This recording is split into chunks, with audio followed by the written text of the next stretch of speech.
Alors, je vais vous lire d'abord une citation d'un scientifique, Jacques Monod, qui a écrit un livre qui a fait un certain succès, s'appelait Le hasard et la nécessité, et qui, à propos de la question de l'évolution, dit ceci: l'ancienne alliance est rompue, l'homme sait enfin qu'il est seul dans l'immensité indifférente de l'univers, d'où l'a émergé par hasard. Non plus que son destin, son devoir n'est écrit nulle part, à lui de choisir entre le royaume et les ténèbres. Nous savons désormais, dit Monod, que nous sommes seuls dans l'immensité indifférente, je vais rajouter froide, glaciale, de l'univers, et que nous avons émergé par hasard. Derrière, voilà, il y a l'idée pour Monod, il tient pour acquis que voilà, maintenant, avec les modèles théoriques scientifiques, nous avons de l'apparition du cosmos, et puis spécifiquement, à travers on verra, c'est le sujet de ce soir, les théories de l'évolution, que voilà, nous sommes le fruit du hasard. On aurait pu ne pas être le fruit du hasard. Alors ça met l'homme devant, devant sa condition. Voilà, nous sommes seuls dans l'univers. On n'est pas tout seul, on est quand même, on est quand même entre nous, plus avec nos bactéries dans notre intestin. Enfin bon, on reste seul. Ouais. Donc l'idée que l'évolution, la science, change le statut, la position de l'homme et finalement évacue la question de Dieu. La question de Dieu, c'est écrit nulle part. Derrière, il y a ça. La question de Dieu est de côté. Vous le savez aussi, c'est la photo que j'ai mise sur l'affiche pour ce soir, pour la conférence, pour l'événement Facebook. On voit une main qui est censée représenter la création de Michel-Ange avec un bras de singe, peut-être de gorille. Vous savez, il est dit, on le dit, l'homme descend du singe, pour faire simple. L'évolution, en gros, l'homme descend du singe. Alors on verra, d'une certaine manière, c'est pas faux. Il y a une filiation, on a beaucoup en commun avec le singe, beaucoup. Parce que déjà la forme, les proportions, patrimoine génétique, on a beaucoup en commun. Peu de différence, mais ça suffit pour faire la différence. Mais cette affirmation, l'homme descend du singe, surtout quand elle a résonné à la fin du 19e avec les théories darwiniennes de l'évolution des espèces. Alors évidemment, c'est une simplification, mais ça veut dire ce que ça veut dire, on a reposé d'un point de vue scientifique la continuité entre le monde animal et l'homme. Le fait est toujours une continuité. L'homme est un animal. Pas besoin de Darwin pour le savoir. Mais voilà, c'est devenu, pour certains, c'est juste sa position homme-singe, continuité homme-animal, semblait comme un affront. Une affirmation qui a ébranlé un peu notre représentation de nous-mêmes, surtout dans la vision chrétienne des choses, où l'homme se pense comme de fait au cœur, comme un sommet, un des sommets de la création, et tout d'un coup, on n'est plus au sommet, mais on est à côté, on est une espèce parmi d'autres, une espèce plus évoluée de singes parmi d'autres. Vous voyez, donc, voilà. Alors qu'en est-il On verra ça, la question de la spécificité humaine, et puis la continuité aussi. Nous sommes des animaux. Les philosophes disaient déjà, Aristote, l'homme est un animal social, de nature politique. Nous sommes des animaux de nature rationnelle. Nous sommes d'abord des animaux, par notre biologie. Au XIXe siècle, quand est apparu les premiers travaux sur l'évolution, le fameux, c'est Darwin qui a lancé pas le premier, mais en tout cas qui a mis en place une théorie de l'évolution des espèces. Ces travaux et d'autres étaient fondés sur une certaine philosophie. Il y a toujours une philosophie derrière même les théories scientifiques, une philosophie où il y a une certaine conception de la matière comme en elle-même porteuse d'énergie et à l'origine même des changements qui surviennent dans la matière. Une conception physique de la matière qui fait que l'action de Dieu, finalement, n'est plus nécessaire. On n'a pas besoin du recours d'une cause extérieure pour expliquer le changement. Voilà, l'idée que la matière par elle-même est apte à changer. De fait, quand on observe la police scientifique, la matière est faite d'énergie, et il y a des réactions, on n'a pas forcément besoin de causes extérieures pour qu'il y ait des réactions, des changements qui s'opèrent. Mais ce qui fait que cette théorie de l'évolution s'appuyant sur une certaine conception philosophique de la matière, c'est matérialiste finalement, éliminant toute cause extérieure pour expliquer le changement, a semblé suspecte aux chrétiens. On a dit, voilà, on veut évacuer Dieu de l'image, Dieu de cette question-là. Alors aujourd'hui, le malentendu est levé, catholique, on n'est pas créationniste. On entend souvent, c'est partie des fantômes qu'on agite ou pour se faire peur. Oui, le retour du créationnisme. Alors, en Europe, enfin en tout cas en France, il n'y a pas de manuel. Alors il y a dans certains groupes, certaines mouvances peut-être musulmanes où il y a un fondamentalisme, on publie à l'étranger, on traduit en français un manuel qui se veut créationniste. Mais en tout cas, dans le majorité des chrétiens et chez les catholiques, on n'est pas du tout dans cette optique-là. Pas du tout. Hein, il n'y a pas... et on va le voir, hein, je lirai ce soir avec vous, je parcourrai ce que dit l'Église sur ces questions-là. Hein, il y a des textes où je dirais, là, les théories d'évolution sont, je dirais, acceptées de manière sereine, il n'y a pas de conflit. Parce qu'il n'y a pas de conflit, on verra. Hein, ce n'est pas création ou évolution. Il n'y a pas de conflit.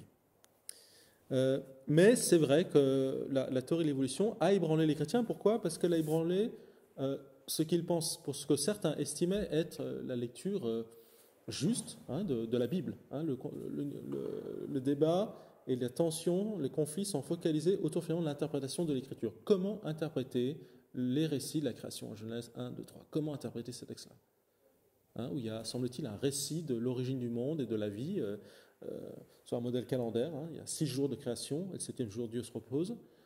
Voilà. Et de fait, ce que la théorie de l'évolution a peut-être fait bouger, en tout cas ébranler, c'est la lecture naïve, à ras des mots, pas littérale, mais naïve, de l'Écriture.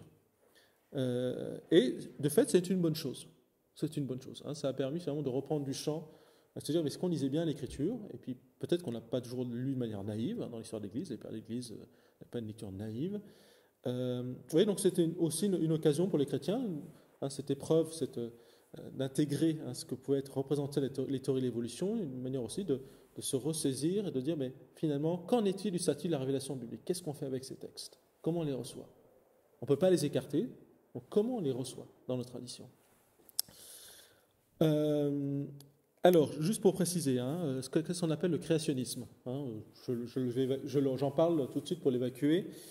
Hein, c'est donc des thèses, alors semble-t-il, c'est le mouvement assez américain, très présent dans le milieu plutôt évangélique. Alors semble-t-il, il y a des personnes actuellement au gouvernement de M. Trump. Alors, déjà, Trump, c'est pas une lumière. Alors, visiblement, il n'a pas choisi que des lumières. Qui serait créationniste, c'est-à-dire qui tiendrait hein, la création en 6 jours calendaires. Voilà. Ça s'est fait en 6 jours, il y a 6000 ans, comme c'est écrit, ou ça semble être écrit, comme on semble pouvoir le lire dans l'Écriture, en 6 jours, avec l'idée que finalement l'apparition de l'homme est récente. Hein, que la vie n'est pas apparue, la Terre n'a pas été formée il y a 3 milliards et quelques d'années, que la vie n'est pas apparue il y a tant de millions d'années, que l'homme... Non, récente. Et puis l'idée aussi que les espèces n'ont pas évolué, hein, que tout a été créé d'un coup. Hein, donc c'est une vision fixiste hein, de la vie. Hein, tout est créé d'un coup par Dieu. Alors ils ont du mal à se dépatouiller. Alors comment on fait avec les dinosaures ? Oui, mais les hommes ont cohabité avec les dinosaures. Où il n'y a pas eu de dinosaures. Voilà, voilà, bon, on retrouve quand même des squelettes, choses. Oui, ben c'est là. Ça a été créé aussi. Bon, des choses très curieuses. Ça paraît gros, mais semble-t-il, ça marche. Donc c'est les courants, on appellera fondamentalistes, en lecture fondamentaliste hein, de l'Écriture. Alors, il y a une version plus élaborée qu'on appelle l'intelligent design, le dessin intelligent, donc qui se veut plus scientifique, avec l'idée que voilà, quand une théorie qui se veut scientifique, on met des guillemets, l'idée, voilà, si on regarde le monde du vivant, eh bien, il y a la complexité du vivant. Alors, par exemple, l'œil, hein, l'œil est extrêmement complexe, hein, c'est un organe extrêmement complexe. On ne peut pas trop expliquer l'apparition de l'œil dans toute sa complexité avec les liens avec le reste, entre autres avec le cerveau, simplement par des probabilités, des causes purement naturelles, hein, le hasard, des mutations.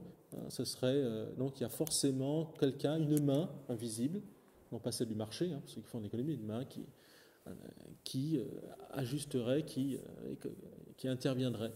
Donc vous pourrez voir hein, la main d'un Dieu créateur, ou d'un Dieu, pas forcément Dieu chrétien, mais d'une intelligence supérieure qui guiderait. Pourquoi pas, de fait, hein, pour nous chrétiens, Dieu, c'est pour ça qu'on loue aussi la création, qu'on le respecte, hein, les œuvres de Dieu se donnent à voir dans la création. Mais là, l'idée, c'est quasiment, d'un point de vue scientifique, on arriverait à prouver, à avoir quasiment expliqué ces subtilités de ces formes par l'action quasiment directe de Dieu. Il y a un pas qui est difficile à franchir.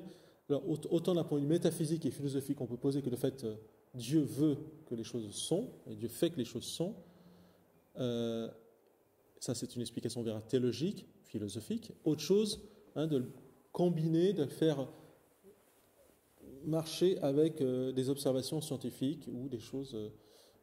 parce qu'on ne peut pas expliquer l'apparition de la complexité, on fait intervenir Dieu. L'ennui, c'est que ce qu'on appelle le concordisme, on peut faire concorder des données de la science avec des données de croyance ou métaphysiques ou des données religieuses, fait que le concordisme, eh bien, ça marche tant que ça marche. Si un jour, on arrive à expliquer l'apparition de telle forme de vie, et plus par Dieu, Dieu disparaît. Et donc c'est toujours dangereux de mettre Dieu pour expliquer ce qu'on ne peut pas expliquer. Alors, on n'est pas dans le niveau. On verra là ce qu'on appelle le regard théologique du regard scientifique. Voilà, donc l'intelligent design, ça paraît séduisant, mais de fait, ce n'est qu'une résurgence du créationnisme, dissimulée sur des aspects scientifiques. La fiche Wikipédia est assez bien faite, j'ai regardé ça. Visiblement, c'est bien fait, il y a une bonne biblio, ça vous donnera une idée si vous êtes intéressé. Alors oui, c'est séduisant, mais parce que à la fois il y a des vérités métaphysiques qui sont assez justes. La complexité quand même renvoie à plus que le hasard, mais l'aspect scientifique, le passage, il n'y a pas un respect des disciplines. Chaque discipline, la métaphysique, la philosophie et la théologie, ce n'est pas la même démarche que la science. La science élabore des théories qui sont vérifiées par le retour aux faits. Il faut qu'elles soient falsifiables pour montrer qu'on doit faire des expériences. Et une théorie évolue en fonction aussi. Et il y a quelque chose d'empirique. En philosophie, on n'est pas dans l'empirisme. On n'est pas dans le même ordre de... Ce n'est pas les mêmes méthodes et on ne regarde pas la réalité de la même façon. Voilà. Autre chose, ce qu'on appelle le darwinisme, le néo-darwinisme. Donc ça, ce sont des thèses matérialistes, athées, c'est-à-dire finalement qui extrapolent à partir d'une théorie scientifique à une vision finalement globale du monde. L'idée que finalement la vie émerge de la matière. Voilà, la vie, on finalement découvre que l'évolution nous dit que finalement de la matière est sorti le vivant et par les forces mêmes qui sont inhérentes à la matière. Et de fait, Darwin avait une tendance Darwin était chrétien, mais il avait tendance à tirer vers l'agnosticisme parce qu'il ne comprenait pas trop comment on découvre ces centaines de millions d'espèces qui ont disparu. C'est énorme. C'est un charnier, l'évolution, quand on y pense. Tous ces autres dinosaures, de bestioles qu'on retrouve, toutes les formes qui ont précédé l'apparition de l'homme, on se dit, mais pourquoi tant de mal ? Donc il avait du mal à faire coexister l'idée d'un Dieu sage, provident, qui fait toutes choses avec sagesse et mesure, d'un Dieu bienveillant, avec finalement cette présence du mal, la présence de la génération de la corruption. Voilà. Donc de fait, un certain regard sur le monde peut conduire à un matérialisme et à quelque chose aussi de désenchanté.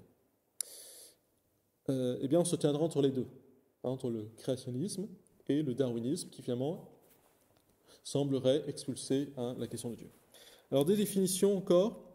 Alors, qu'est-ce que désigne le terme d'évolution ? Alors, deux choses, principalement. D'abord, ça prend une théorie scientifique, ou plutôt un ensemble de théories scientifiques. Il n'y a pas la théorie d'évolution, il y a des théories qui essayent de proposer des modèles explicatifs de faits. Il y a des faits. La science comme la paléontologie, les sciences aussi physiques, les sciences biologiques, des cours de fait. On voit que les espèces ont évolué. Il y a des formes différentes au sein d'une même espèce. Il y a des espèces qui ont disparu, il y en a d'autres qui sont apparues. Il y a des ramifications, donc c'est vrai qu'il y a des faits. Voilà. Et donc c'est une théorie ou des théories qui essayent d'interpréter ces faits-là. Vous voyez, déjà on est dans l'interprétation. Parce que des faits, on ne tire rien. On voit bien, par exemple, quand on raconte une histoire, par exemple, vous êtes témoin d'un accident devant, je sais pas, une trottinette rentre dans ta moto, Pierre, chacun aura vu ce qu'il a vu selon le point de vue et va interpréter. Il peut y avoir des interprétations différentes de faits, d'événements physiques. Vous voyez, donc c'est une théorie explicative. Et comme toute théorie scientifique, eh bien, elle est sujette elle peut être contestable. Elle doit être contestée d'ailleurs. Une théorie qui est infalsifiable en science, c'est pas une théorie scientifique. Vous voyez, c'est infalsifiable, c'est-à-dire c'est dogmatique, ça explique tout, c'est pas possible. Une théorie, ça doit pas être falsifié. C'est pour ça qu'on objecte, on va faire des expériences, on va essayer d'objecter, de monter d'autres visions de théorie pour voir s'il y a d'autres systèmes plus explicatifs ou non des mêmes faits. Voilà. Donc c'est un ensemble de théories. Gardez ça en tête. Et qui vise spécifiquement quoi? L'apparition du vivant. L'évolution, ça ne s'occupe pas du cosmos, du Big Bang et tout ça, c'est pas dans l'évolution, ça. Vous écartez. C'est simplement le vivant, comment le vivant apparaît. Donc l'idée, voilà, que le vivant est apparu quelques milliards d'années à partir d'organismes unicellulaires, alors, un ou plusieurs, façon de plusieurs, on ne sait pas trop comment ils sont apparus d'ailleurs. On a du mal à expliquer comment des matériaux inertes, des briques inertes, on arrive à du vivant. Et après, l'idée qu'à partir d'organismes unicellulaires, on arrive à la complexité du vivant qu'elle nous avons jusqu'à l'homme, extrêmement compliqué. Enfin, entre la bactérie et nous, enfin, c'est énorme. Voilà. Donc, en essayant d'expliquer une histoire du vivant, en essayant aussi d'apporter des différents types d'hypothèses sur les mécanismes. Et c'est très complexe. Ce soir, je donne une grande ligne. On ne va pas rentrer dans le détail des différentes théories. C'est complexe. Ça évolue. Il y a plusieurs modèles. Voilà, si vous êtes intéressé, vous prendrez des bons livres d'introduction en biologie. L'évolution peut désigner aussi, c'est là où ça pose problème, et c'est là qui fait qu'il y a un débat, enfin que la conférence a lieu ce soir, sinon, si c'était qu'une théorie scientifique, ça ne poserait pas trop de problème. C'est que l'évolution est vue aussi comme une paradigme philosophique, c'est-à-dire une manière de voir le monde. Alors, on tire donc de théories scientifiques sur l'explication du monde, sur l'histoire du vivant, finalement une élaboration des considérations morales, sociales, ce qu'on appelle par exemple le darwinisme social. Alors, on explique bien, comme dans le vivant, dans la société, ce sont les plus adaptés qui vont survivre, et les plus faibles, donc ce qui explique les inégalités. Voilà. Donc là, ça devient une espèce d'idéologie, qui peut être une idéologie matérialiste aussi, comme on l'a vu, qui écarte l'action de Dieu pour expliquer l'existence du vivant.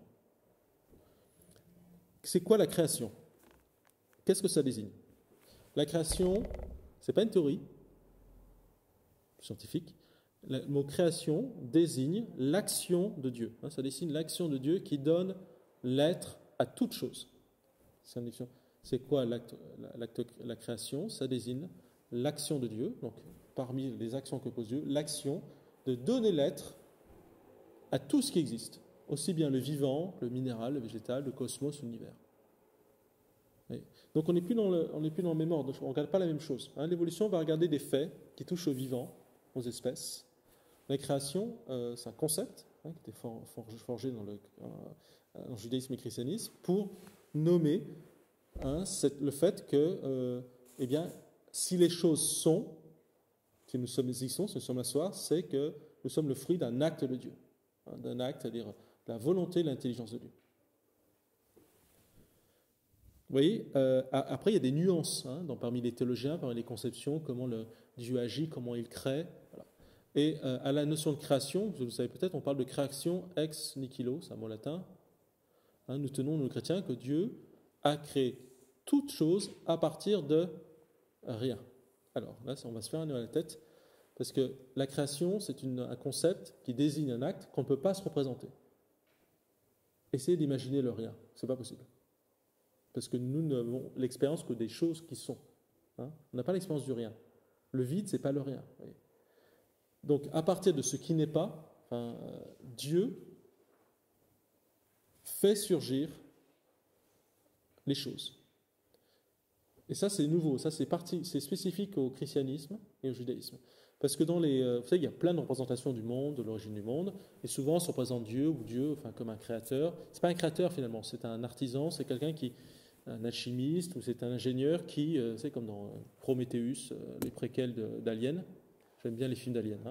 On explique l'apparition de l'humanité par ce qu'on appelle les ingénieurs. Donc, c'est une espèce de gars chauves comme moi, enfin plus baraque. Ils se baladent de torse nu. Et ils balancent une espèce de poudre magique dans l'eau sur la planète Terre et qui donneront la vie plus tard, 100 millions d'années, à l'homme. Voilà. Donc on serait le fruit de l'ingénierie. Voilà. Donc on représente souvent la création comme le fruit d'une ingénierie divine. Il y a une matière préexistante.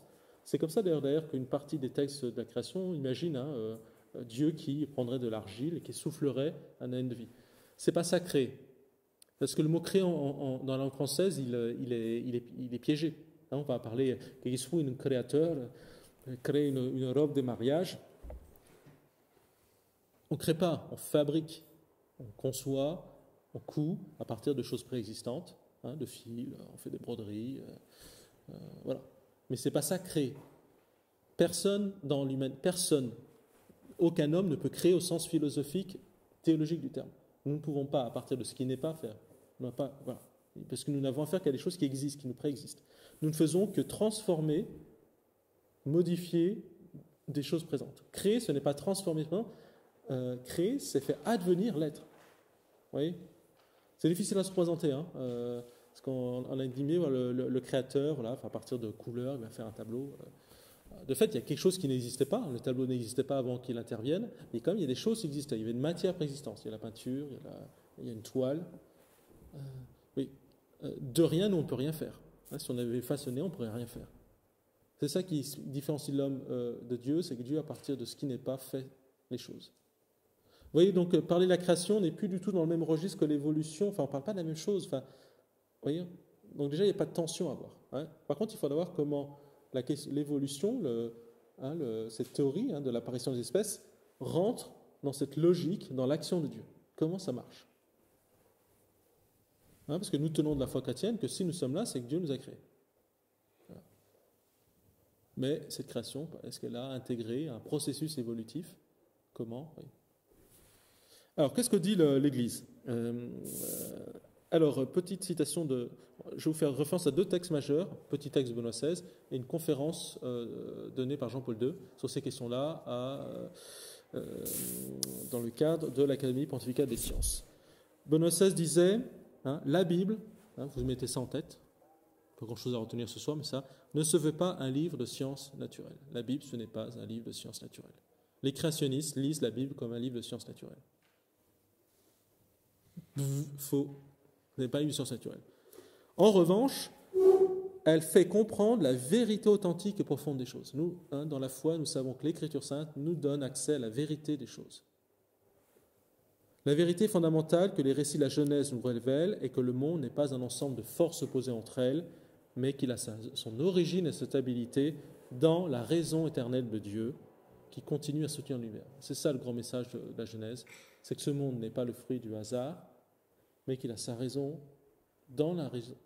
Il existe parce que Dieu le veut. C'est ça la vérité fondamentale. Nous dit le pourquoi des choses. Pas le comment d'ailleurs, d'un point de vue le comment en sciences naturelles, mais le pourquoi. Jean-Paul II nous dit, voilà, de nouvelles connaissances conduisent à reconnaître dans la théorie de l'évolution plus qu'une hypothèse. Ce texte, il est majeur parce que c'est la première fois que l'Église dit, nous reconnaissons que c'est plus qu'une hypothèse. Ce n'est pas qu'une hypothèse, c'est une théorie qui a des fondements.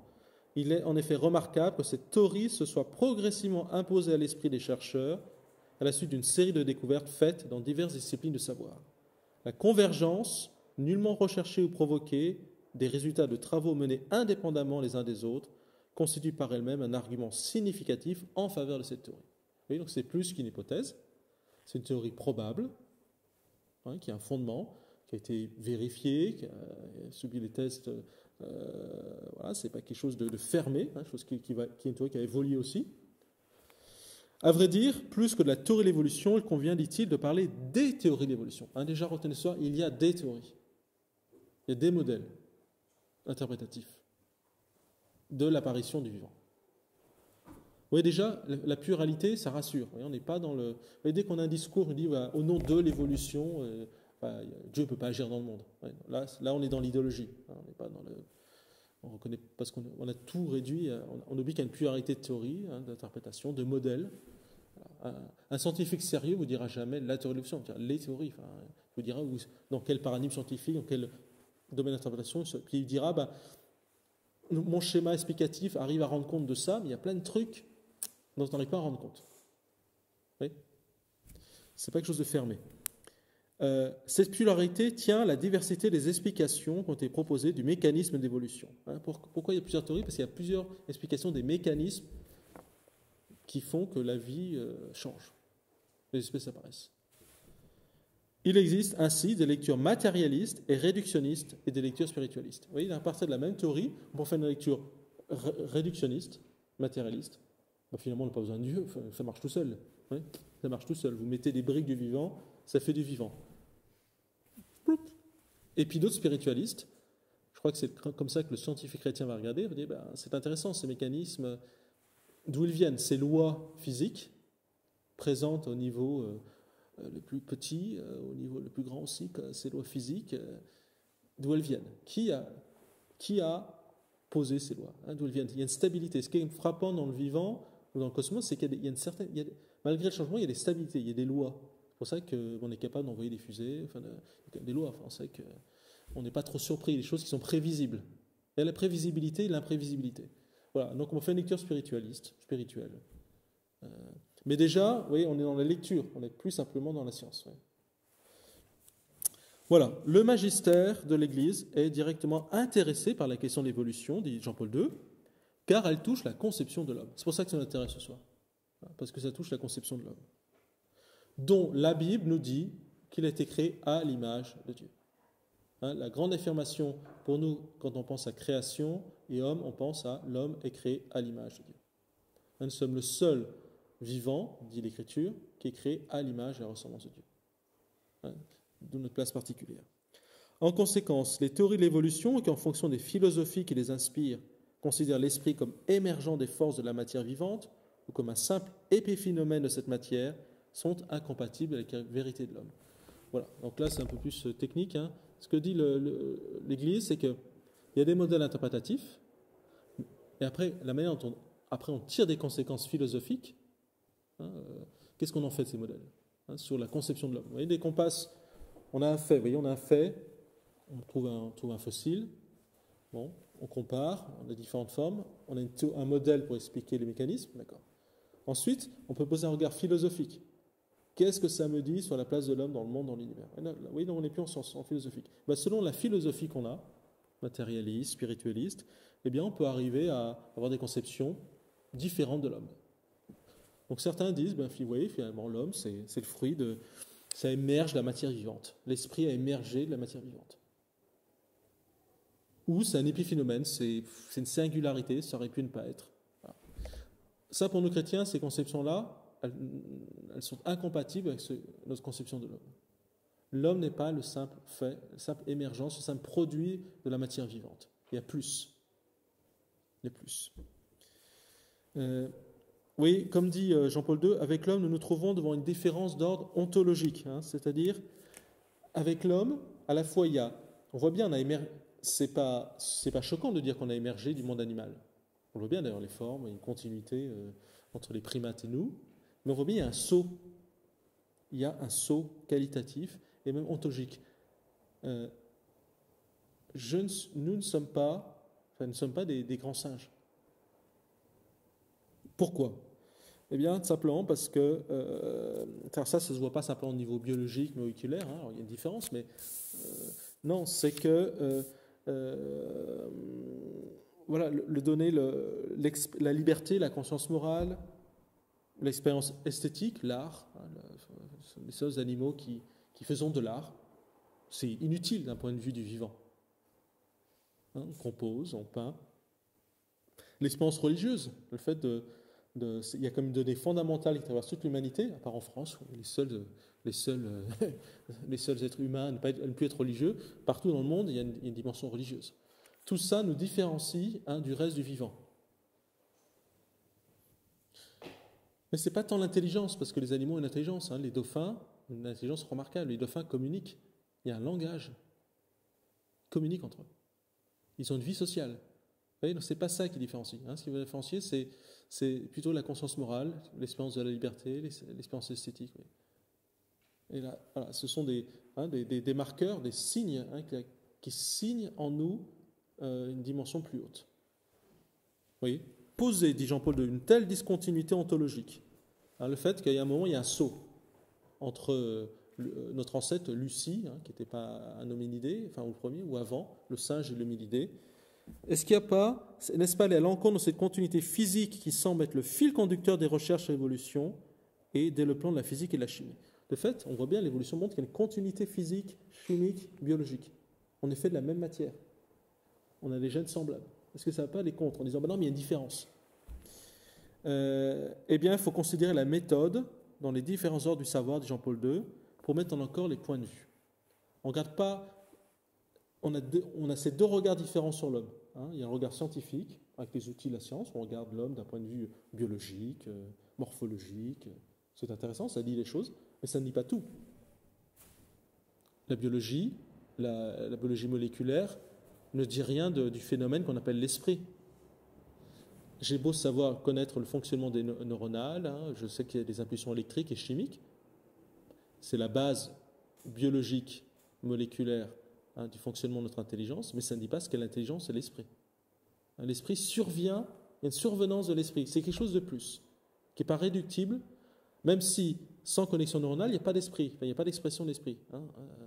Mais l'esprit est quelque chose d'autre, c'est irréductible, vous voyez, c'est une question de regard. Je ne peux pas dire ce qu'est l'esprit simplement d'un point de vue scientifique, de science expérimentale. C'est une réalité que je ne peux nommer qu'à partir de la philosophie et de la religion. Oui. Donc c'est une question de méthode. Par contre, en théologie, en philosophie, je n'ai pas accès au niveau moléculaire. Enfin, ce n'est pas des choses qui m'intéressent. Je n'ai pas les outils. Je ne considère pas l'homme sur ces aspects-là. Vous voyez, donc c'est un regard différent sur l'homme. Et le regard philosophique et théologique dit plus finalement. C'est ce regard-là qui va montrer le spécifique de l'homme, plus que le regard scientifique.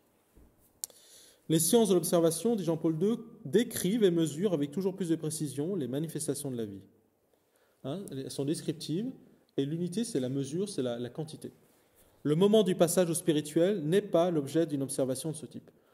On ne peut pas dire, d'un point de vue scientifique expérimental, alors si, on peut dire après coup, semble-t-il, parce que les hommes enterrent leurs semblables, ou qu'ils le font, qu'ils peignent sur des murs, dans des grottes, que tout d'un coup, il y a quelque chose de spirituel. Mais l'âme, ne se dissèque pas, ne se voit pas au microscope. Les matérialistes bêtes et stupides nous diront, oui, il n'y a pas d'âme au microscope, donc ça n'existe pas. Non, simplement, l'outil est inapte à saisir cette réalité. L'esprit est accessible à la pensée philosophique et métaphysique, mais pas au sens expérimental. Vous voyez la différence ? C'est comme l'amour humain. L'amour humain, c'est quoi ? C'est la biologie ? C'est parce que vous matchez d'un point de vue de vos hormones et... Oui, ça s'explique comme ça, entre autres. Alors, c'est moins glamour, tout d'un coup.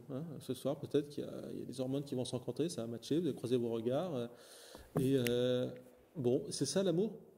C'est une partie du phénomène amoureux, de fait. Il y a des personnes qu'on sent, c'est même physique, il y a des personnes que je n'arrive pas à sentir. Puis d'autres pourraient sentir son odeur, quelque chose, une compatibilité biologique, physique. Mais si c'était que ça, l'amour... ce n'est pas qu'une question d'hormones et de physiologie, de chimie. Pour parler de l'amour, d'ailleurs, on utilisera la philosophie et le langage le plus adapté, la méthode la plus adaptée, c'est la poésie, par exemple, qui va arriver à saisir ce que c'est. Vous voyez ? Donc, ce qui finalement crée le débat qui ne doit pas avoir lieu entre l'évolution et la création, ou sur le statut de la place de l'homme, ce sont des conceptions réductrices de la rationalité humaine ou du savoir humain. Quand on réduit tout à l'observable, à l'empirique, aux sciences dures, donc aux sciences mathématiques, physiques, un peu à la chimie, eh bien, de fait, ça réduit, c'est réducteur, et finalement, ça ne permet pas de rendre compte du mystère de l'homme. C'est pour ça que méfiez-vous toujours des scientifiques qui font des grands discours philosophiques. Moi, je suis spécialiste de l'évolution, de biochimie, et moi, je vous dis que l'homme est le fruit de la chimie, l'amour, ça n'existe pas, ce passage-là de l'observation des théories, des modèles explicatifs à des considérations philosophiques, il ne peut pas le faire. Il faut qu'il le dise. Là, je fais de la philosophie, je ne fais plus de la science. Oui. Or, on ne se rend pas compte, mais souvent, vous entendez des émissions radio, on a telle découverte, vraiment maintenant, médio rencard. On a découvert que l'homme a émergé à tant d'années dans telle partie. Voilà, donc toute l'écriture Ben non, ça ne marche pas. Voilà. Ça pose les choses. Alors, la question maintenant, c'est comment est-ce qu'il faut interpréter la Bible ? C'est la vraie question. Bon, vous voyez, donc l'Église n'a plus trop de problèmes. Elle dit, voilà, c'est une question de méthode, c'est une question de point de vue, de regard. Et il ne faut pas confondre les plans. Mais ça ne veut pas dire qu'il n'y a pas des liens, quand même. On va le voir. Alors d'abord, comment on lit, hein, vous voyez, la tension entre théorie de l'évolution et confession de foi chrétienne, c'est porté sur les textes bibliques. C'est là où il y a une tension. Comment on les lit? C'est sûr que si on pense que les récits scientifiques, bibliques ont une valeur scientifique, ils doivent être lus comme des comptes rendus d'observation, hein, comme un cahier de laboratoire, c'est sûr que l'on se plante. Alors on a mis à jour, on a au XIXe siècle, hein, un dominicain, entre autres le père Lagrange, qui a fondé l'école biblique de Jérusalem, je ne sais pas si vous avez déjà vu des bibles, qui s'appelle la Bible de Jérusalem, voilà, a développé, entre autres, il n'est pas le seul, mais les notions de genre littéraire, en disant, voilà, dans la Bible, il y a des genres littéraires. On a fait ça en littérature, enfin, je pense en première, je sais pas ce qu'on fait au lycée maintenant. Et comme il n'y a plus de bac, les gens vous le donnaient avant, mais maintenant, ouais, on arrivait à, voilà, on dit, ce texte-là, c'est plutôt c'est du genre épique, c'est du genre poétique, historique, voilà, un roman. Voilà, on vous aide à avoir, il y a des genres littéraires. Un texte, c'est pas des mots sur une page. Un texte, c'est plus que ça. Il y a un genre qui va permettre de situer et de voir comment surtout on doit lire ce texte. On ne lit pas un compte-rendu, par exemple un cahier de laboratoire où on reporte des expériences, c'est du texte, de la même manière qu'on lira un texte poétique. On n'est pas du tout dans le même genre. On ne lit pas à essayer de liser, je sais pas, un mode d'emploi d'un micro-ondes en rentrant ce soir chez vos parents ou dans votre petite colocation d'étudiante ou petit T1 d'étudiant. Il n'y a pas beaucoup de poésie dedans, hein. C'est un texte technique. Et puis, ça se lit au premier degré. Il ne faut pas faire de la poésie. Ah, quand il lit ça, et s'il faut appuyer... Non. Voilà, le genre va donner la clé d'interprétation de lecture. Eh bien, on a découvert dans la Bible, il y avait des multitudes de genres littéraires.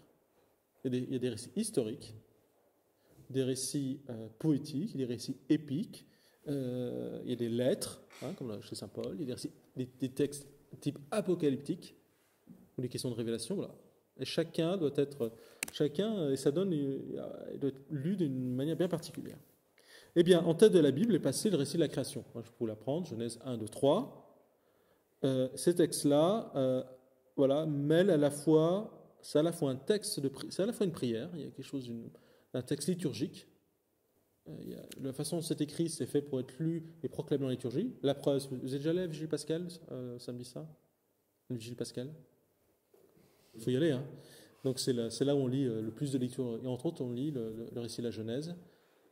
Au commencement, Dieu créa le ciel et la terre. Et on le voit, c'est un poème liturgique. C'est fait pour être lu et écouté de manière... Oui, donc c'est d'abord un texte liturgique. C'est une prière. Ensuite, il y a des dimensions poétiques, avec les images qui sont utilisées, les métaphores de la boue, le souffle, la lumière, les ténèbres, enfin les oppositions, les contrastes. C'est très bien. C'est un texte qui est très bien fichu. Voilà. Un texte étudié aussi, l'étude aussi historique de la Bible a montré que c'est un texte qui va utiliser les données scientifiques, pas scientifiques, les conceptions du cosmos et de la vie telles qu'elles avaient cours à l'époque. Alors ils empruntent à Babylone, à des mythes beaucoup plus anciens. Et donc on va utiliser les mythes, les images, et on va les fusionner, mais c'est la manière dont on les arrange qui va donner un nouveau sens. Vous voyez, donc on a été surpris au début, on a découvert des textes qui étaient beaucoup plus vieux que la Bible, qui racontaient à peu près la même chose. Le déluge, on s'est dit, c'est peut-être qu'il y avait une vérité. Peut-être que ça fait référence à des événements communs, peut-être. Mais en tout cas, il y a une mémoire commune de l'humanité. Voilà. Donc, c'est un texte, en plus, qui est un patchwork d'influence. Bon, c'est pas évident. D'où ça commence à nous dire, c'est complexe, c'est composé, donc ça ne va pas être facile à interpréter. Ça ne peut pas se lire vous voyez, de manière fondamentaliste. Il faut être subtil. Or, la subtilité dans l'humanité, c'est quand même pas quelque chose c'est pas donné à tout le monde. Hein. En tout cas, nos pauvres créationnistes américains ne sont pas des esprits subtils. Ils n'arrivent pas à lire comme il faut les enseignements de l'Écriture. Alors, qu'est-ce que nous dit ce texte? Ce texte-là, d'abord, c'est un texte, c'est pas le premier écrit dans la Bible. Si vous avez un peu de culture biblique, c'est un texte qui est récent. Il y a des textes qui sont beaucoup plus anciens, mais qui se trouvent après. On l'a mis en tête parce qu'on s'est dit, ça donne le ton. Ça pose les choses. Ça nous dit qui est Dieu, qu'est-ce qu'il veut, qu'est-ce que l'homme, et quelles sont les relations entre l'homme et Dieu. Ouais, c'est le port d'entrée, c'est le prologue, ça donne le ton pour toute la suite. Mais ce n'est pas un texte qui est très ancien. C'est un texte qui est assez récent, qui a quelques milliers d'années. Il y a des textes qui sont plus anciens. Alors qu'est-ce qu'il nous dit? Globalement, il nous dit que Dieu est créateur. C'est ça le message. Dieu est créateur. C'est-à-dire qu'il a fait tout ce qui est à partir de rien. C'est comme ça que les chrétiens l'ont lu, à partir de rien. Et ça, ça nous paraît tellement, oui, bah oui, mais non. C'est une affirmation qui est unique, hein, parce on a qu'à lire Platon, par exemple. Je ne sais pas si vous avez fait de philosophie, mais Platon il imagine ce qu'il appelle le démiurge, la divinité qui crée le monde. Eh ben, lui, c'est un artisan, hein, donc il fabrique, il réarrange des matériaux, enfin, c'est un artisan. Ça, voilà. Eh bien, la Bible a une autre conception. Dieu n'est pas un artisan. C'est pas un potier, même si l'image est utilisée. Il fait venir les choses par son être même. Qu'est-ce que nous dit aussi le texte de l'Écriture, hein? Elle nous dit bien, elle nous parle de la création. Elle nous dit que le monde a son origine en Dieu et sa fin en Dieu, que le monde a été voulu, qu'il est bon. Ça, c'est important, hein, parce qu'il y a plein de représentations, de conceptions du monde qui font que le monde aurait été créé par un Dieu mauvais. Ça expliquerait la présence du mal, hein, les tensions entre l'homme et la femme, etc. Et que finalement, le monde est le fruit d'un être mauvais, le diable, ou peu importe. Voilà. Non, il n'y a qu'un être divin qui a tout créé, et les choses sont bonnes. Sont bonnes parce qu'elles existent. Ça nous parle de la vocation de l'homme. Ça nous dit que nous sommes faits pour aimer et connaître Dieu. Ça nous parle du mystère déjà de l'homme et de la femme. Il y a beaucoup de choses dans ce texte. Hein, de l'alliance entre l'homme et la femme, de l'alliance entre Dieu et les hommes. Ça nous parle du mal et du péché. Hein, ça donne...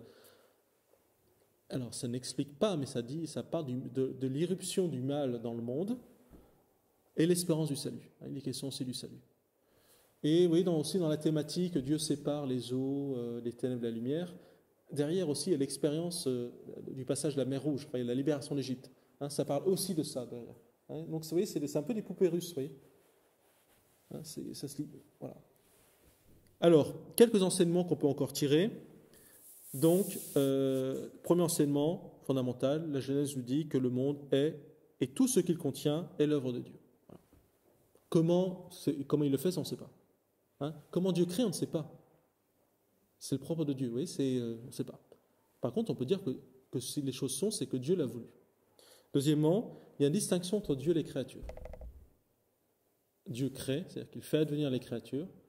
Nous sommes créés, lui ne l'est pas. Il est de toute éternité, il est hors du temps. Personne n'a créé Dieu. Voilà, il est hors du temps. Vous voyez, donc déjà, ça pose la distinction. Ça met en valeur aussi la domination universelle et la toute-puissance de Dieu. Hein, Dieu règne sur tout. Mais ça fonde aussi la dignité ce qu'on appelle, alors, excusez-moi, c'est un mot technique qu'on appelle les causes secondes. Un Dieu, c'est la cause première, c'est la cause qui explique tout. Mais nous aussi, on est des causes. Nous aussi, on cause des choses. Hein, là, je parle, je cause un discours, je produis des choses. Hein, j'agence les mots, enfin français, enfin je pense que je parle français, je suis une cause.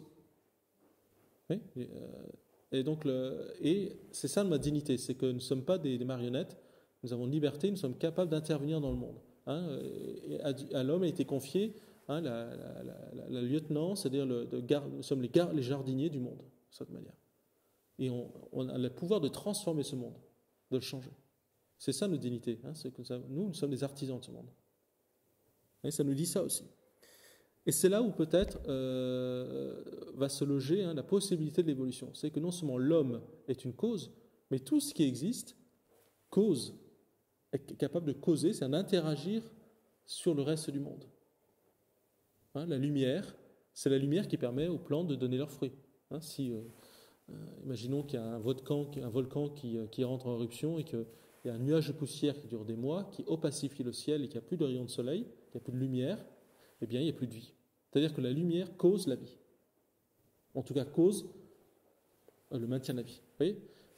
Et donc, c'est là où l'évolution, d'un point de vue philosophique et théologique, peut avoir sa place. C'est que quand Dieu crée, eh bien, il crée aussi les choses avec leur propre dignité, leur propre capacité à évoluer, à interagir les unes sur les autres, hein, et crée en nous, enfin, Saint Augustin imaginait qu'il y avait comme des semences qui étaient posées dans les choses, hein, il y avait des ébauches qui étaient prêtes à fleurir un jour, au moment voulu, et à donner une nouvelle forme de vie, une nouvelle espèce.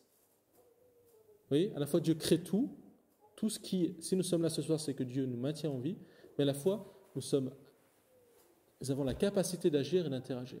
Et même, hein, vous êtes capable, vous, de produire un nouvel individu. Enfin, imaginons qu'il y en a qui se marient un jour. On est capable de donner, de produire, de causer un nouvel individu. Pas une nouvelle espèce, mais un nouvel individu. On peut même manipuler le vivant. Hein, on est capable aussi, nous, de manipuler le vivant. Vous voyez, donc, mais c'est vrai aussi des matières, des choses inertes ou des choses non rationnelles, hein, des vivants non rationnels. On est capable de la vie à cette potentialité, cette capacité hein, d'engendrer le vivant. Et ça, l'Écriture nous le dit, cette manière, elle le fonde. Mais le récit aussi portant d'un message religieux. Hein, il faut entrer en relation avec Dieu. Et voilà, il y aura plein de. Donc c'est un texte qui est porteur de tout sauf finalement une explication scientifique du monde, mais qui est surtout riche d'enseignements sur les relations entre l'homme et Dieu, de l'homme à son prochain et de l'homme à la création. Alors, on finit. Pourquoi est-ce qu'on ne peut pas abandonner l'idée de création? Alors, on peut pas vous avez compris que l'évolution ne met pas l'idée de création à côté. On ne parle pas de la même chose. L'évolution, elle regarde des choses qui existent. Elle essaie d'expliquer les mécanismes qui permettent d'expliquer l'apparition des formes plus ou moins subtiles de la vie. Mais l'évolution ne dit rien au niveau ontologique, c'est-à-dire mais pourquoi les choses sont. Hein, c'est la question philosophique. Pourquoi est-ce qu'il y a quelque chose et plutôt que rien? L'évolution, elle est incapable de le dire. Elle dit, elle part du principe qu'à un moment, il y a eu quelque chose, et à partir de ce quelque chose, d'autres choses sont apparues par des mécanismes. Et encore, il y a beaucoup de trous, hein, on ne sait pas trop comment ça marche. La création, c'est beaucoup plus explicatif, ça va au fond des choses, ça va à la racine, ça permet de répondre aux questions d'où est-ce qu'on vient, où est-ce qu'on va, quelle est notre origine, quelle est ma fin, d'où vient qu'il y ait quelque chose. Ça répond à ces questions-là. L'évolution, c'est une théorie scientifique qui ne répond pas à ces questions-là, qui explique simplement pourquoi je trouve des os d'équidés, c'est-à-dire de chevaux qui font 1,50 m et des chevaux qui font 70 cm. Comment j'explique ça? Pourtant, c'est des chevaux, hein, c'est la même espèce. Quand c'est vrai qu'il y a différentes... Mais par contre, ça ne pose pas la question pourquoi il y a quelque chose plutôt que rien. La création, oui. Oui. Et puis la notion de création aussi, hein, là-dessus, nous dit, surtout dans la vision chrétienne des choses, c'est qu'à la fois Dieu crée tout, mais il crée les choses avec des pouvoirs, des capacités, hein, non pas de créer, mais d'engendrer du nouveau, de produire du nouveau. Hein, par exemple, nous, le simple fait que nous existons, eh bien, on consomme, on tue des animaux, enfin, des plantes, etc. On fait mourir on crée un phénomène de génération, de mort, mais qui permet aussi aux vivants de se produire. Enfin, notre simple présence interagit sur le monde, enfin, même sans qu'on en soit conscient. Hein, le fait de respirer modifie la teneur de l'atmosphère, etc. Enfin, notre simple présence, le cycle. Voilà. Enfin, Dieu crée les choses, elles ont une réalité. On n'est pas des marionnettes. Vous voyez, la vision chrétienne de la création fait qu'il ne faut pas imaginer que Dieu tire les ficelles en permanence, hein, que Dieu est derrière tout, que Dieu dirigerait tout, c'est lui qui ordonne à la plante de pousser. Non. Il a donné l'être aux choses, et l'être a une certaine autonomie. Disons que Dieu, il agit au plus profond des choses, et permet aux choses d'agir par elles-mêmes. C'est ça la théologie de la création. Oui. Il n'y a pas de concurrence. Le problème, c'est quand on pense que Dieu, finalement, agit directement au cœur de toute chose, et qu'il est la cause de tout ce qui existe, de toute action, c'est là où ça pose problème. C'est que dès qu'on découvre un autre mécanisme, un autre principe d'explication, une autre cause, eh bien, on dit qu'on n'a plus besoin de Dieu. Alors, Dieu, il agit de manière beaucoup plus, je dirais, plus cachée, plus mystérieuse, plus profonde. Il nous donne d'agir. À la fois, c'est Dieu qui me donne d'être, c'est Dieu qui me fait être libre, et je suis réellement libre. C'est bien moi qui parle, c'est bien moi qui pose mes choix, mais sans Dieu, je ne pourrais pas les poser. Vous voyez, enfin, on n'est pas sur la même ligne, on n'est pas en concurrence. C'est beaucoup plus profond. Vous voyez, vous arrivez à saisir ce que je raconte? Voilà. Donc si on a ce modèle-là, mais il n'y a plus de problème. Il n'y a pas de problème. Très bien, Dieu a voulu que le vivant, les formes du vivant apparaissent par un jeu de causes naturelles, ou se mêle du hasard. Dieu peut vouloir aussi le hasard, il n'y a aucun problème métaphysique pour le penser. Il veut que les choses aussi puissent arriver par le hasard. Voilà. Il a voulu que les causes naturelles interagissent, voilà. Mais il agit au plus profond. Alors la seule spécificité pour l'homme, c'est que à la fois Dieu a voulu que des causes naturelles expliquent l'émergence de notre corps, on a 5 doigts, on a des yeux. Par contre, il y a un truc que Dieu fait directement sans le concours des causes naturelles, c'est notre âme. Hein, la foi chrétienne, nous tenons que Dieu crée au moment de... Alors, l'Église tient que c'est au moment de la fécondation, au moment de l'union de deux gamètes, que Dieu crée l'âme individuelle, unique. Là, il y a une création directe, une intervention directe de Dieu. Là, c'est vraiment la seule intervention directe de Dieu, à part les miracles, hein, mais la seule intervention directe de Dieu dans le créé, c'est au moment de la création de chaque âme. Mais sinon, je dirais, Dieu n'intervient pas directement, sinon tout serait l'ordre du miracle. Ouais. Voilà. Donc, on a un petit temps pour les questions. Alors, oui, j'ai survolé, je ne suis pas entré dans les questions très techniques, surtout pour voir les questions qui se posent, où est-ce qu'il y a un débat ou pas. Tiens, vas-y, Béatrice. Vous avez dit que la création de l'âme s'était créée à partir de quel moment du coup?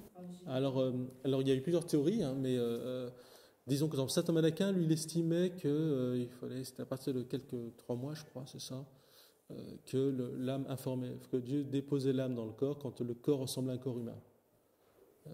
Mais là, actuellement, disons qu'il n'y a pas de... L'Église n'a pas défini ça de manière dogmatique, mais il y a un point de vue prudentiel.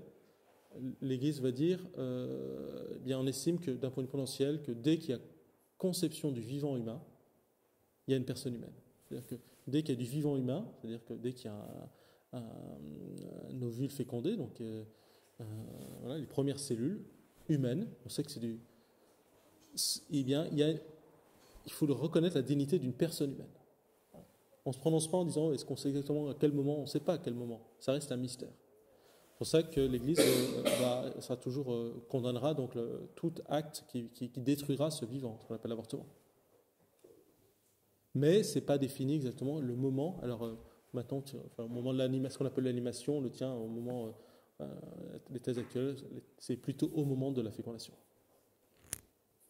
Alors c'est très curieux d'ailleurs, c'est qu'un acte humain finalement pas force la main à Dieu, mais à la fois quand on s'unit, enfin pas moi, mais vous un jour si vous mariez, quand vous unissez, on ne force pas la main à Dieu, mais d'une certaine manière, on permet aussi, on donne à l'occasion Dieu de poser un acte créateur. La fois c'est un acte libre, mais c'est assez mystérieux quand on y pense. Hein. C'est ça qui explique le spécifique de l'humain, cette âme spirituelle, qui n'émerge pas du vivant. Elle est donnée par Dieu. Mais ça ne se prouve pas. Enfin, je veux dire, ça c'est la foi qui nous le révèle. Hein. Oui, c'est une lumière qui vient de la foi. C'est accessible à la raison par la révélation. Hein, dès le sein de ma mère, je te connais, dit le Seigneur. Hein, dès le sein de ta mère, je t'ai connu et aimé, et voulu. Alors que les âmes des animaux, les animaux ont bien une âme, un principe de vie, il émerge des forces même du vivant, de la matière animale. Il y a quelque chose, le chat, on peut dire qu'il y a une âme animale, il y a une intelligence, mais qui n'est pas immortelle, qui émerge. Il n'y a pas besoin d'un acte créateur de Dieu pour déposer l'âme du chat. Quoi. Et puis on parle d'âme, c'est pas une âme spirituelle au sens humain, on n'est pas dans le même registre. Par rapport à l'évolution, oui. Comment est-ce que vous situez la création de l'homme en tant que tel ? Eh bien, c'est compliqué, on ne sait pas. C'est comme la mort. Quand est-ce qu'on meurt ? C'est compliqué. Quand est-ce que quelqu'un meurt ? Le moment de la mort, c'est indéfinissable. D'un point de vue philosophique, la mort, c'est la séparation de l'âme et du corps. On sait quand une personne est morte, quand il y a les signes, la rigueur cadavérique, on sait qu'il y a... Mais d'un point de vue expérimental ou d'un point de vue observationnel, on ne peut pas savoir quand est-ce qu'on meurt. C'est pour ça que c'est compliqué les dons d'organes. Donc, il y a des signes qui font qu'à un moment, on sait que le processus de moment. Je crois que ça va être un peu pareil pour la créateur. On sait qu'à un moment, on a des hominidés, ça ressemble à un singe, mais par les outils, l'environnement, on peut dire tiens, il y a quelque chose de plus. Les peintures, en général, dès qu'il y a des peintures murales, on se dit tiens, là, il y a l'expression de spiritualité. Donc, ce qui fait que le moment, je dirais, de l'hominisation, de l'apparition de la forme humaine, eh bien, en général, il recule de plus en plus. Il recule de plus en plus dans l'histoire. On découvre, mais on ne peut pas dire on a une fourchette. Mais je crois que ça ne nous séchera pas toujours. Et il faut accepter que ça nous séchera. On a une fourchette, on sait que c'est plutôt telle fourchette de centaines de millions d'années. Je sais plus quand, j'ai plus ça en tête, hein, j'aurais dû regarder ça. Excusez-moi, c'est pas très sérieux, mais ça reste une fourchette qui bouge et qui a bougé, qui bougera. On pourra peut-être affiner. Mais oui, on est dans l'ordre de l'interprétation. On a quelques os, on a une molaire, on a des outils, on a un environnement ou pas. Puis il y a plein de problèmes. Enfin, il y a un moment, ils sont vécus comme deux types d'hommes. Néandertal, sapiens, c'est curieux ça aussi. Hein, je n'ai pas d'explication. Est-ce que Néandertal était un homme ou pas? Oui, visiblement. Il y a même eu des croisements. Enfin, c'était pas une espèce d'homme autre. Il y a eu des croisements scientifiques. Est-ce que Sapiens l'a complètement intégré? Est-ce qu'ils se sont, on ne sait pas comment. C'est quand même curieux qu'il y ait deux espèces avec des morphologies différentes. Est-ce qu'il y en a qui étaient hommes, est-ce qu'il n'y a pas? Enfin, il y a plein de questions qui demeurent. Hein, c'est intéressant quand même. Bon. Je crois qu'il faut aussi, ces découvertes-là sont intéressantes parce qu'elles notent assez humble sur le mystère de l'existence humaine. Et quand tu dis que Dieu crée l'homme à son image, ouais. Les premiers hommes ne le semblaient pas franchement. Non, mais l'image, qu'est-ce que ça veut dire l'image? L'image, c'est en tout cas, la manière dont la théologie chrétienne l'a comprise, qu'est-ce qui est à l'image de Dieu? Alors, est-ce que c'est mon corps? Non, Dieu n'a pas de corps. Dieu n'a pas de corps. Je ne sais pas mon corps. Même si le corps participe de l'image, hein, quelque chose. Non, Saint Thomas d'Aquin dit c'est notre rationalité, c'est notre dimension rationnelle qui fait que c'est là où nous sommes le plus à l'image de Dieu et à la ressemblance. C'est comme Dieu, nous avons une raison, un logos, comme diraient les Grecs, une raison de rationalité, une dimension spirituelle. Je dirais aussi la dimension sociale, aussi, le fait que nous sommes des êtres sociaux, cette recherche de la vérité, cette ouverture à l'infini, c'est ça qui nous fait que nous sommes à l'image de Dieu et ressemblance. Mais nous ne sommes pas Dieu. Il y a une différence. On est à l'image le seul qui est vraiment l'image parfaite du Père, c'est le Fils. C'est le Verbe de Dieu. C'est la deuxième personne. Ce texte dans l'Écriture, hein, il est l'image du Dieu invisible, l'effigie de sa substance. Il y a, voilà. Nous, je dirais, c'est ça qui fait notre dignité, mais pourtant il y a un saut quand même. Hein, nous ne sommes pas Dieu. Même si ce que nous sommes, notre corps participe à cette dignité de l'image. Hein, le corps, c'est pas de la biologie.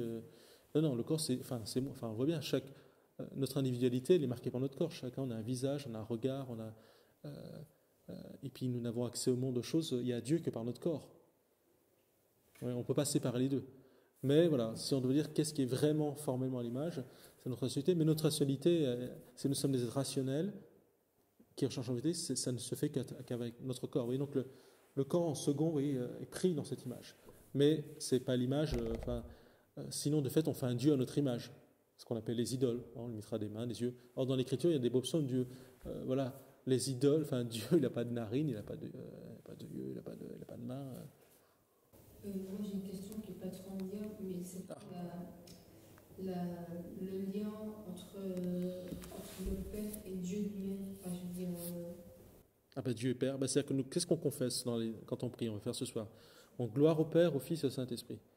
Nous confessons qu'il y a un unique Dieu qui s'est révélé comme étant Père, comme étant Fils et Saint-Esprit, comme trois personnes.